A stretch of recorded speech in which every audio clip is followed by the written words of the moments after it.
Hello दोस्तों, नमस्कार। Stock market share YouTube channel में आपका स्वागत है। अभी हम बात करने वाले हैं जेपी एसोसिएट्स लिमिटेड कंपनी की, क्योंकि इसके बारे में एक बहुत ही ज़बरदस्त न्यूज़ आती हुई दिखाई दे रही है। और वो जो न्यूज़ निकल के जब से आई है तब से इस कंपनी में अपर सर्किट लगता हुआ दिखाई दे रहा है 5% का। तो अगर हम उस न्यूज़ के ब्रीफ के बारे में बात करें तो ये जो कंपनी है जेपी एसोसिएट, जिसके बारे में 3 जून को जो फैसला आता हुआ दिखाई दिया था कि जो इलाहाबाद एनसीएलटी है वो फिलहाल ये कहते हुए दिखाई दी थी कि अब इसमें एनसीएलटी की प्रक्रिया शुरू होना चाहिए। और ये जो एनसीएलटी की प्रक्रिया शुरू होने वाली थी आईसीआईसीआई बैंक और एसबीआई के एप्लीकेशन के आधार पे, उस पे फिलहाल ये जो कंपनी है जेपी एसोसिएट, उन्होंने वन टाइम सेटलमेंट का एक प्लान एनसीएलटी के सामने रख दिया है और कहा है कि आईसीआईसीआई बैंक के पास आप जो है एक नोटिस भेजें और ये जानकारी मांगे क्या वो वन टाइम सेटलमेंट करने के लिए तैयार हैं या नहीं। और इसके संदर्भ में जो एनसीएलटी है उन्होंने आईसीआईसीआई बैंक को एक नोटिस जारी कर दिया है और 24 जून को एक इनका जवाब ये मांगते हुए नजर आए हैं, क्योंकि अगली जो सुनवाई है एनसीएलटी पे वो 24 जून को होते हुए दिखाई देने वाली है। तो आप ये जो 24 जून का जो डेट है उसे याद रखिएगा, क्योंकि इस दिन एक तो आईसीआईसीआई बैंक अपना जवाब देते हुए दिखाई देगी वन टाइम सेटलमेंट के आधार पे, और दूसरा ये कि ये जो एनसीएलटी की प्रक्रिया शुरू होने के लिए ये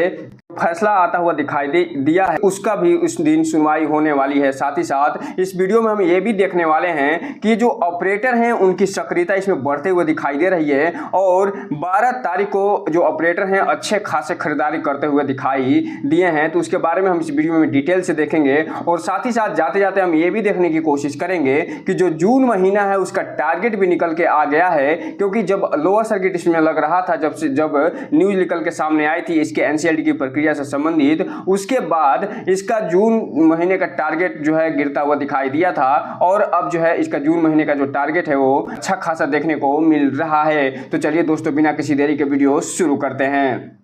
सबसे पहले अगर हम बात करें इसके चार्ट पैटर्न की, तो आज यहाँ पे आप देख रहे हैं कि 13 जून को जब मार्केट बंद हुआ है तो इसमें 5% का अपर सर्किट लगता हुआ दिखाई दिया है। और ये जो कंपनी पिछले दिनों से लगातार जो गिरावट दिखा रही थी वो अगले 2 दिनों से लगातार तेजी दिखाते हुए नजर आ रही है और आज ये लगभग 11 रुपए के आसपास बंद होते हुए देखने को मिल रही है। जबकि बात करें हम 5 दिन के चार्ट पैटर्न की, तो यहाँ पे आप देख रहे हैं कि जो गिरावट यहाँ पे देखने को मिल रही थी वो पिछले 2 दिनों में ये गिरावट बढ़ते हुए दिखाई दे रही है। और ये जो कंपनी है लगभग 2 दिनों में ही 10% का रिटर्न निकाल के देते हुए नजर आ रही है। जबकि बात करें 1 महीने के चार्ट पैटर्न की, तो ये जो कंपनी है 1 महीने में लगभग 37% का निगेटिव रिटर्न निकाल के दिया है। जबकि बात करें 6 महीने की तो लगभग 51% का negative return. Year till date की बात करेंगे तो लगभग 50% का निगेटिव रिटर्न। जबकि 1 साल की बात करेंगे तो ये जो कंपनी है लगभग 30% का पॉजिटिव रिटर्न निकाल के देते हुए नजर आएगी। तो दोस्तों, आप यहाँ पे देख रहे हैं कि ये जो न्यूज निकल के फिलहाल आती हुई दिखाई दे रही है वो 11 तारीख को आते हुए दिखाई दे रही है और इसमें यह बताया गया है कि जो एनसीएलटी है वो ask ICICI bank to consider OTS proposal in Jaiprakash associates case, अर्थात जो जयप्रकाश एसोसिएट केस है जिसमें एनसीएलटी की प्रक्रिया प्रारंभ होने की तैयारी चल रही है, उसमें जो एनसीएलटी इलाहाबाद है उन्होंने आईसीआईसीआई को कंसीडर करने के लिए बोला है कि जो जयप्रकाश एसोसिएट द्वारा ये प्रपोजल दिया गया है वन टाइम सेटलमेंट के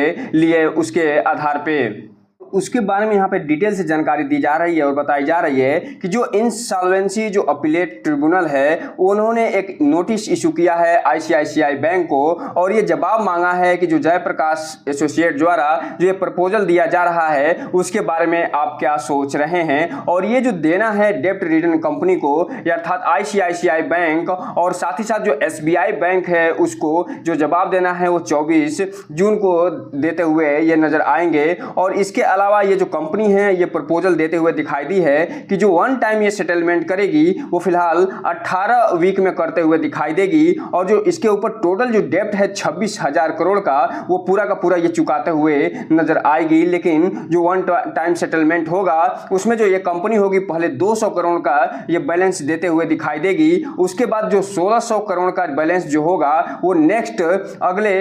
18 महीने से पहले देते हुए नजर आएगी। और ये जो प्रपोजल रखा गया है ये जयप्रकाश एसोसिएट द्वारा रखा गया है। अब ये देखना दिलचस्प रहेगा कि जो आईसीआईसीआई बैंक है वो 24 तारीख को क्या जो है अपना निर्णय देता है। अगर प्रपोजल को आईसीआईसीआई बैंक मान लेता है तो आप मान के ये चलिएगा कि जो 20 से 21 बैंक हैं वो भी इस प्रपोजल को मांगते हुए दिखाई देंगे। और जो एनसीएलटी की प्रक्रिया इसमें शुरू होने वाली थी उस पर एक तरीके से रोक लगते हुए दिखाई दे सकती है और ये कंपनी रॉकेट बनते हुए भी दिखाई दे सकती है। अब ये डिपेंड करता है कि 24 तारीख को क्या ये आईसीआईसीआई बैंक निर्णय लेता हुआ दिखाई देगा।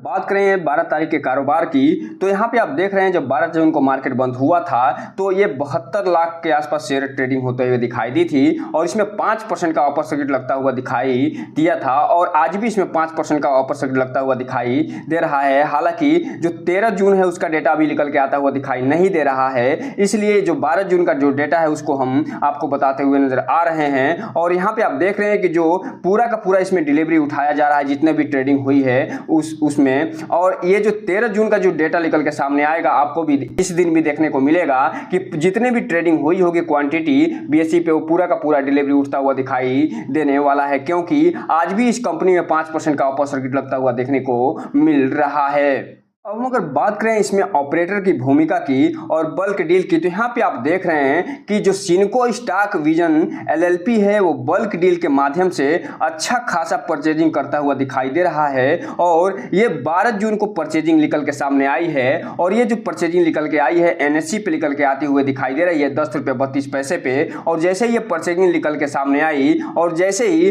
24 जून का डेट मिलता हुआ दिखाई दिया आईसीआईसीआई बैंक को, उसके बाद इसमें अच्छी खरीदारी करते हुए ये दिखाई दे रहे हैं। और ये लगभग 1 करोड़ 40 लाख शेयरों की ये परचेजिंग करते हुए दिखाई दे रहे हैं। और ऐसा लग रहा है कि इन्हें कुछ हिंट मिल गया है और ये मान के चल रहे होंगे कि हो सकता है कि जो 24 तारीख का निकल के आएगी वो जेपी एसोसिएट जो लिमिटेड है उसके पक्ष में आती हुई दिखाई दे सकती है। इसलिए ये जो सिनको स्टॉक विजन एलएलपी है वो लगभग 1 करोड़ लगभग 1.5 करोड़ के आसपास शेयर की खरीदारी करते हुए दिखाई दे रहे हैं। लेकिन यहाँ पे जो रिटेल इन्वेस्टर हैं उनसे एक चीज कहना चाहेंगे कि इस कंपनी में कोई भी इन्वेस्टमेंट करने से पहले इस कंपनी के बारे में फुल एनालिसिस करिए और उसके बाद ही कोई भी इन्वेस्टमेंट करने का प्रयास करिए ताकि आपका पैसा और निवेश दोनों सुरक्षित कर रहे और साथ में आपका भविष्य भी। और जब भी आप इन्वेस्टमेंट करिए तो अपने वित्तीय सलाहकार से संपर्क जरूर करिए, क्योंकि इसी की एक सब्सिडरी कंपनी है जिसका नाम जो जयप्रकाश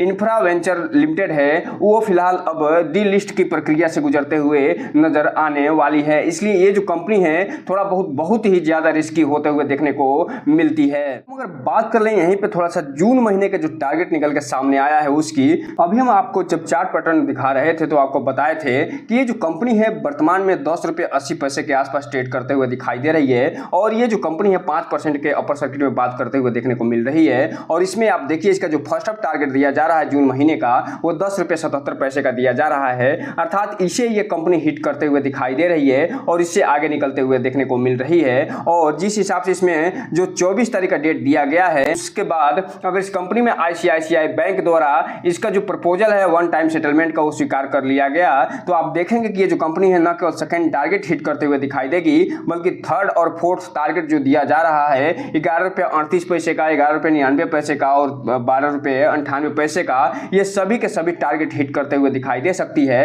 और इन सबसे आगे निकलते हुए भी देखने को मिल सकती है। लेकिन जैसे ही इस कंपनी में एनसीएलटी की प्रक्रिया संबंधित पॉजिटिव न्यूज निकल के सामने आई कि ये जो कंपनी है एनसीएलटी की प्रक्रिया में जाते हुए दिखाई देने वाली है और आईसीआईसीआई बैंक के द्वारा जो वन टाइम सेटलमेंट का जो ऑफर मिला है जो ठुकरा दिया गया है, तो हो सकता है कि ये जो कंपनी फर्स्ट डाउन टारगेट है उसे पहले हिट करेगी 9 रुपये का, उसके बाद जो सेकंड डाउन टारगेट और थर्ड के साथ साथ फोर्थ डाउन टारगेट जो कि क्रमशः 8 रुपये 42 पैसे, 7 रुपये 81 पैसे, 6 रुपये 82 पैसे देखने को मिल रहा है, इसको भी हिट करते हुए दिखाई दे सकती है। इसलिए जो भी रिटेल इन्वेस्टर है थोड़ा सा ध्यान से आगे इसमें बढ़ने की कोशिश करिएगा। और जहां तक मेरा मानना है कि जब भी कोई भी कंपनी अगर एनसीएलटी की प्रक्रिया से गुजर रही है तो उसमें प्रयास यही होना चाहिए कि इससे दूर ही रहा जाए, क्योंकि ये बहुत ही ज्यादा रिस्की होते हुए देखने को मिलते हैं। तो दोस्तों ये रहा आज का वीडियो, इस चैनल को लाइक करें, सब्सक्राइब करें और बेल आइकन हिट करना तो बिल्कुल ना भूलें ताकि नए वीडियो के जो अपडेट्स आपको ऐसे ही समय पे मिलता रहे। जय हिंद दोस्तों।